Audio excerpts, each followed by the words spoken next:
think of all the stories tonight, I am the youngest perpetrator.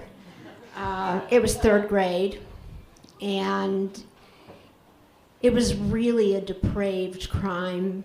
It was not my fault. It was Cinderella's, because I loved her, and I loved the movie, and I love all the tchotchke trinkets we could get. And after I'd seen the movie about 1 billion times, is she too old a princess for all of you? Do you know who Cinderella is? Okay, so Cinderella. So I have all this drecky, I have the little plastic charm bracelets, and I have the little comb, and I have the little jewelry box, Cinderella here, Cinderella there, and my best friend is Phyllis. And Phyllis, too, is besotted with Cinderella. And we're in kind of this race for who can get the most dreck, because she's got the Cinderella socks and the Cinderella jammies, which I thought were pretty cool.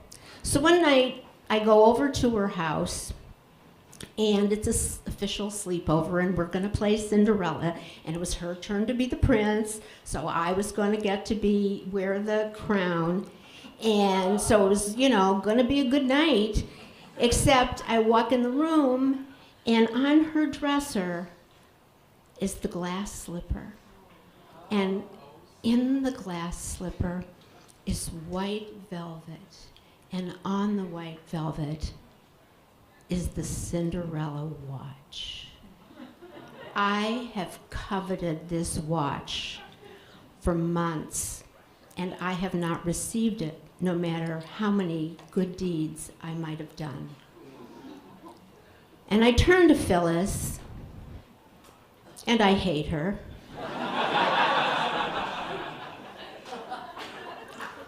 Where did you get that?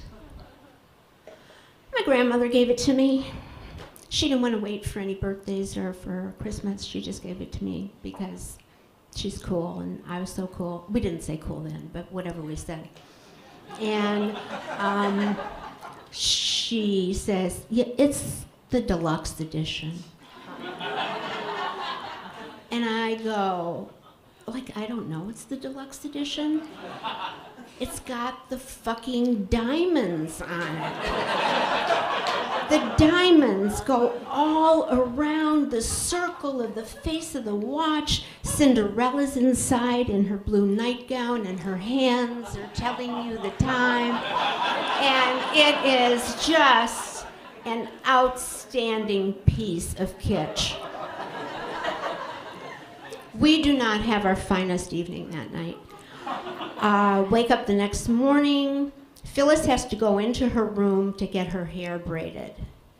I'm alone with the watch. You think you know what I did, but I didn't take the watch. I actually took my bobby pin out of my ratty hair, took the rubber point off, took the watch, and dug into the diamond. It popped right out. So easy. 7 times later, had the diamonds in my blue jeans. Had to go home. Time for Sunday school. Go home, study the 10 commandments, get to Sunday school, study the 10 commandments. I'd just broken one of them. I'm feeling a little schizophrenic. Come home. I'd say it was about 3 o'clock in the afternoon when Phyllis's father called my father. I'd say it was about 3:08 when my father slammed down the phone. It was about 3:09 after he grabbed my mother, brought her in, and I watched his face purplize. He was rage-filled. And then I got the edict. This was my punishment. No playing with anybody for a month, and my mother added, as if anybody would play with you. We had a troubled relationship, okay? No TV for a month. We were like the first ones on the block with a TV. And I had to return the diamonds and write a letter full of apology and self-flagellation. Take it over to Phyllis, hand it to her, and be there while she read it. Fast forward, 66 years later, Phyllis and I are still good friends. We don't live in the same city, but we take trips together. And we were 70 last year, so we went to Paris. And we're getting ready to get into our separate bedrooms, because we can afford that now. And I noticed something about Phyllis I never had noticed before. Phyllis sleeps with her watch on.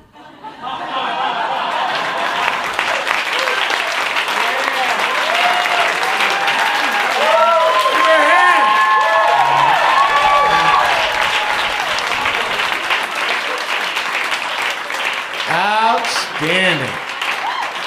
All right, ladies and gentlemen, I am pleased to announce that this lovely lady will be going to the Park West and telling a story for over 800 people. Please welcome to the stage our winner this evening, Miss Judy Markey. Come on, Judy!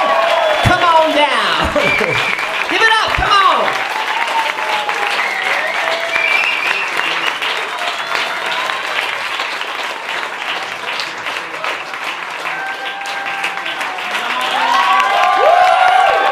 She said I look like Aaron Paul.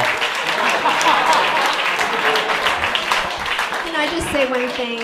I'm calling Phyllis when I get home.